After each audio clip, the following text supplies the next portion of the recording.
Want your breakfast? Breakfast?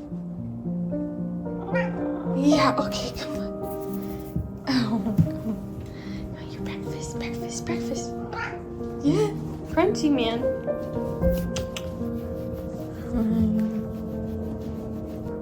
Huh? Thank you.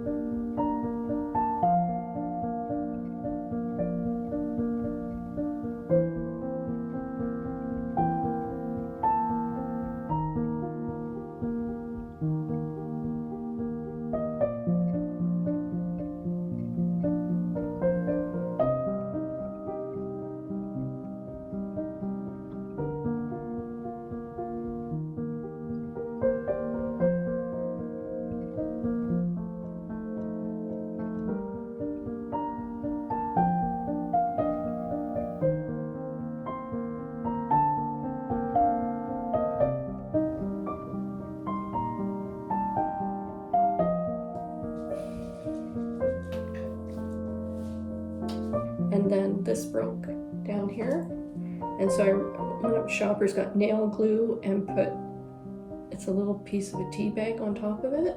Oh.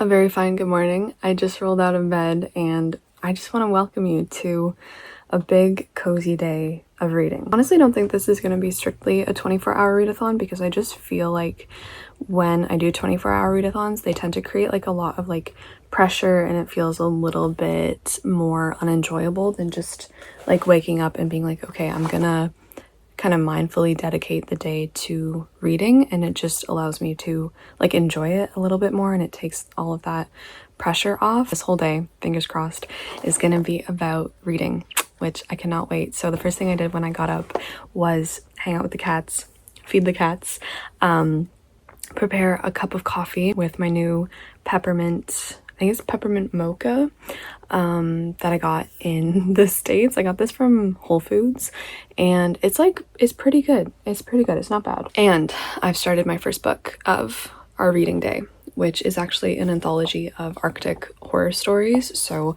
I just finished story 1 and then I thought I would come down here and update you. I'm obviously not, did that just go on? Did that light just go on? No. Stop it. I just read a horror story. I don't want to see lights going on when they shouldn't be going on. Obviously, I'm not at my apartment. I am at my family's home for the holidays. I am home for the holidays now. So I just thought we could have a big cozy day of reading. Hopefully just like very winter, festive themed books. I just got a text from my grandma that said she's coming over for tea, so that will be very nice. And I currently have Carolyn's Etsy shop up on my laptop because she has a drop this morning and they are gorgeous bookmarks and they're all like winter Christmassy themed. So I keep refreshing because last time I missed it by just like an hour and they were all sold out. So that's what I'm gonna do because the drop is in like a minute, I think, on her Etsy shop. So I'm ready. She's just so talented and I love them so much. So I'll leave her shop link down below. Oh, it's 12. I just want to thank a couple of her bookmarks. Mission successful. I got 4. I got 4 of her bookmarks. I think my favorite one is the gingerbread bookhouse one. It's just so cute. It's so cute. But okay, so first up on the TBR for today is this guy.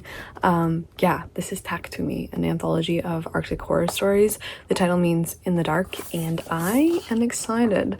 The first story was The Haunted Blizzard. It's a little bit scary, honestly. It's about this blizzard that flares up and you're following like these 3 kids who get off of school because of the blizzard, and yeah, it's pretty nefarious. The next short story is called The Door, and this one I just read the first page, but it's about this guy who's off hunting in the Arctic and all of a sudden he happens upon this door like in the middle of the snowfield. There's nothing else around.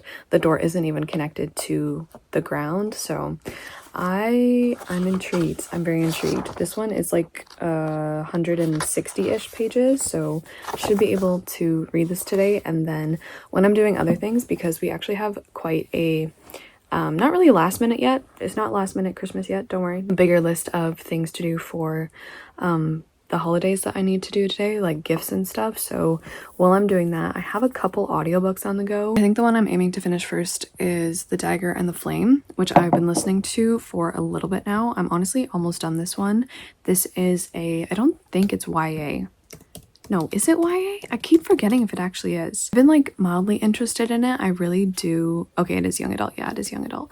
But it's pretty saucy. I really like the banter because it is enemies to lovers, and I guess they are true enemies because our two main characters are on like rival sides of two gangs which control this city. They're like fighting for control and use of this substance called shade, which allows them to do like shadow-ish magic. What I want to say is that like the Dagger and the Flame is so similar to so many young adult fantasies that I've read. It's reminding me a lot of Shadow and Bone in certain ways, which is also funny because the guy who plays Kaz in the TV show Shadow and Bone is narrating the male perspective. So yeah, it's just, there's a lot that I'm like, oh, I've seen this before. I'm still enjoying myself though. Like I'm honestly still really enjoying myself with this one. And then the other audiobook I have on the go, because today is supposed to be all about the Christmas festive reads, is called The Christmas Murder Game. I actually started this yesterday on the little road trip over here, and I don't think it's gonna be very good. This is a festive thriller and it's interesting to say the least so far. This is about I don't know how old she is. I think she's like in her 30s or early 40s. She's named Lily, and she gets an invitation to go back to Endgame House, which is where she grew up until she was like 12, until the day when she found her mother dead in like the huge row maze. What are they called? I think this one might end up being like humorously bad, so we're gonna give it a go. But I'm gonna go back upstairs. I'm gonna make some breakfast. I'm gonna keep reading some of this, and then I'm gonna have some tea with my grandmother. You guys know what else is integral to a successful 24-hour readathon is the ambiance, the music, the reading rooms, all of those little like ambient sounds and noises that just make a 24-hour readathon so cozy. With the Opera 1 R2 browser, it's so easy to have all of these things going all at once on the go simultaneously. So Opera, which is an internet browser, has a bunch of new features, including things like being able to control your music and videos without interrupting like your browsing or what you have on the screen. You can choose from 6 different music streaming services like YouTube or Spotify, Apple Music. They actually have like this little pop out. For example, I use Spotify, so it pops out on the screen and you can see what you're listening to. Opera also has some new themes which are really cool, including stuff like animated backgrounds, UI colors, and browser sounds as well, which I really like. Of course, you can also toggle between light and dark modes, and you can also customize within these modes to find what color palette and brightness and all of that jazz suits you the best. My personal favorite is the split screen. I love the split screen. This is so valuable to me, especially researching stuff. Before, I would always like tab in and out of every single thing that I was looking at, but now being able to have 2 things up at once, one thing I can be reading, one thing I can be typing on, researching, highlighting stuff from the essays, it is wonderful. Not only that, but you can also have little tab islands, so groupings of tabs, stuff you have open that all relate to each other. So if you have a big Christmas shopping list, you have a million tabs open for your gift ideas or whatnot, you can tab them all together and then collapse them when you don't need them, which is nice. Just makes the whole browsing experience that much more seamless, effortless, and easy to keep track of. If your regular browser is just not cutting it for you guys lately, you can try out Opera 1 R2 with the link in my description box. And yeah, thank you so much to Opera for sponsoring this 24-hour readathon. Let's roll the ambiance.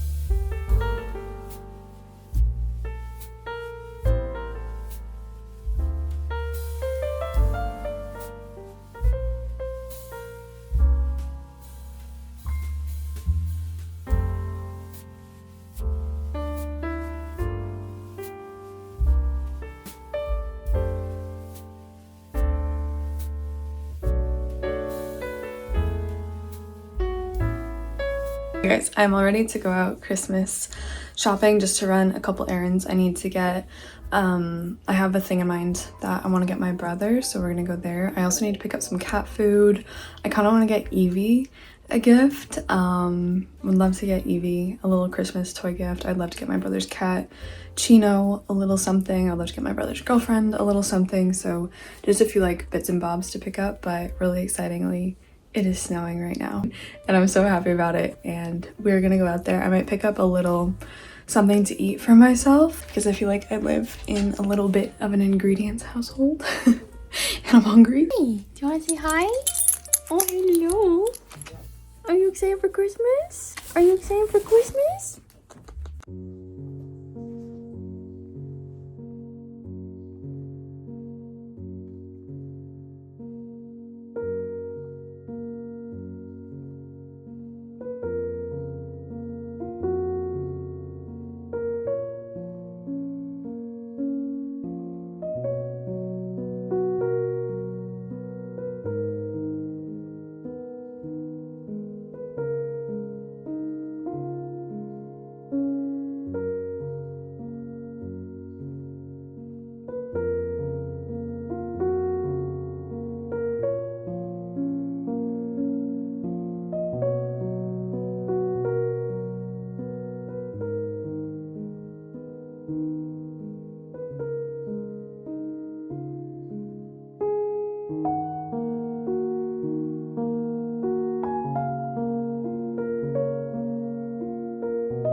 I am really enjoying Tack to Me. I think I'm like 105 pages in, so I'm almost done.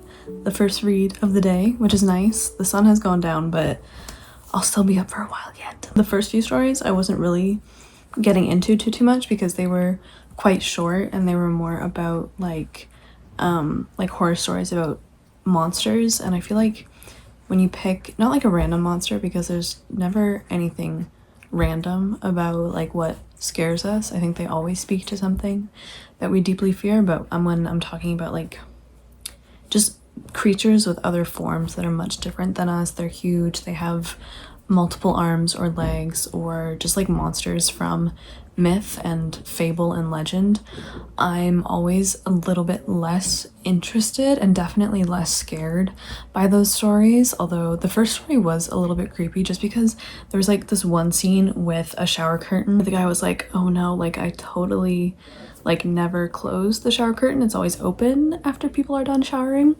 And that scares me because I have a weird fear of closed shower curtains. I always have to look behind them. So I was like, that was pretty well done. But the later stories, once you get past like the first few little short horror stories, they do get longer. So I just read my favorite of the collection so far, which is called Lounge. And this is by, I believe, a husband and wife duo writing it. And this was really interesting because it was sci-fi horror. I really like sci-fi horror, especially when it's set in the Arctic. I think that's so cool. So it was about this group of scientists going north to study different things. Like they're all different kinds of scientists, but Tally, the girl that we follow, she is a particle physicist, but they're looking for something. I'm not going to say really what it is because this story just like drops you in. It definitely leans toward like harder sci-fi in parts. Kind of hard sci-fi, really cool. Half the time I kind of had like no idea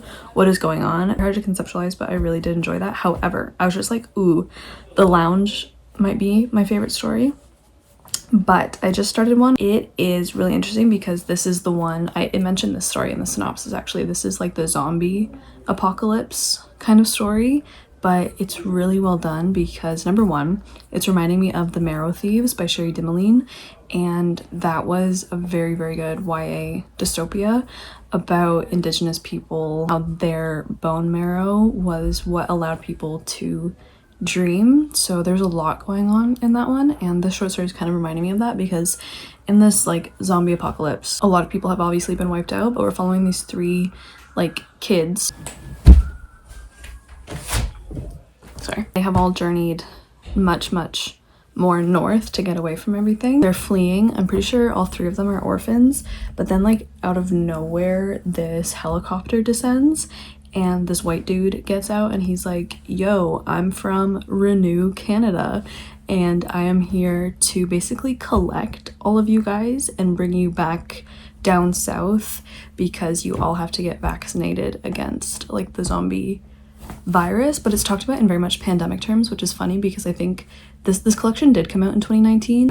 I guess kind of right before the pandemic started, so it's really interesting. And like honestly, just the parallels, I'm like, whoa, to like our pandemic. So it's just really good so far. Also very scary because the guy's just like, yeah, like obviously you're gonna get in this helicopter, come with us, and you're all gonna be rounded up and placed in these like essentially camps before like getting vaccinated. And then he's like, and then you'll be relocated to Hamilton, Ontario. And I'm like, no.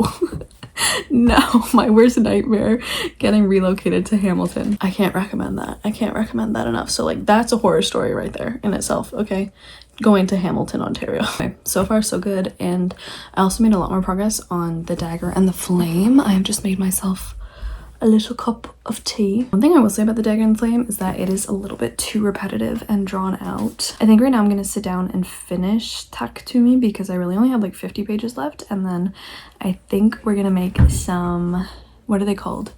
Blueprint? No, not blueprint. Thumbprint. Thumbprint cookies. My mom and I are gonna make some cookies. These are like my favorites. My favorite cookie ever, but I just have really grown fond of them. And every time I come home for the holidays, I'm always like, can we make thumbprint cookies?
I finally finished Tech to Me.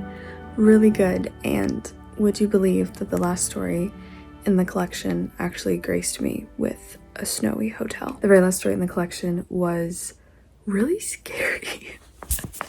It was really messed up. It was so messed up. I have not read like proper, I guess like conventional horror, the horror genre, in a while. So this was like refreshing for me. It's about this veterinarian who had come from, I don't know how far down south, but she had come up to work in the Arctic because once in a while, I think like once a year is it, because they don't have like a registered vet who does like all of the big surgeries and stuff. So it was her job to come up with like an assistant and kind of live in the Arctic for, I don't know if it was a couple weeks or like a month, but she was like recently going through a divorce, and yeah, it's her job to kind of do all the surgeries on the local dogs. Pretty much just very dog focused, the story was, and she's staying at a hotel and I think performing the surgeries at the hotel, if I'm not mistaken. But yeah, I was not expecting this one to close with like a very spooky, snowy hotel story. This one was super psychological, which I really enjoyed because a lot of the other ones weren't. And yeah, honestly, I just really liked this collection. I feel like I always say, I'm like, oh, I don't like short stories. I'm not a really big short story fan. And I feel like that would still be true. At the same time, I really enjoyed myself. And I would highly recommend this collection of short horror stories if you're looking for something like this. I think once you get past like the first couple, I feel like they honestly just keep getting better and better. And I have still been thinking about The Lounge like all night now. And just trying to like conceptualize it and like think about it more because just really spooky. On top of that, I only have less than 3 hours left on my audiobook of The Dagger and the Flame. Like you saw while I was editing, big plot twist.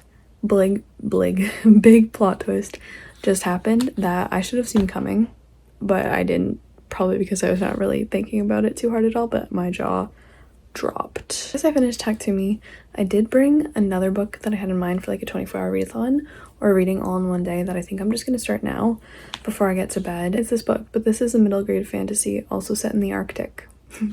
Today's just been a very Arctic reading day, I guess, but yeah, this is a middle grade about two kids who go off to the kingdom of Erkenwald, which is in the Arctic, but it's being ruled over by an evil ice queen, and they have to like help the people there, and they discover that they have abilities of some sort, and it looks really cute. So this seems like a nice cozy, comforting bedtime read as opposed to the horror stories. None of them were like super particularly gory, if that's something you're not into, but yeah, I think I'm gonna close this vlog off here because I'm getting so sleepy. But this was a very cozy day of reading for me. I'm glad I got through one book, almost finished my audio, and I'm about to start another before bed, so I'm calling that a success because the only success in reading is just to enjoy yourself, really. So yeah, but I want to say thank you for watching. I feel like filming this here felt a lot like the videos I used to make when I started my booktube channel, so this felt a little bit nostalgic, a little bit more lo-fi.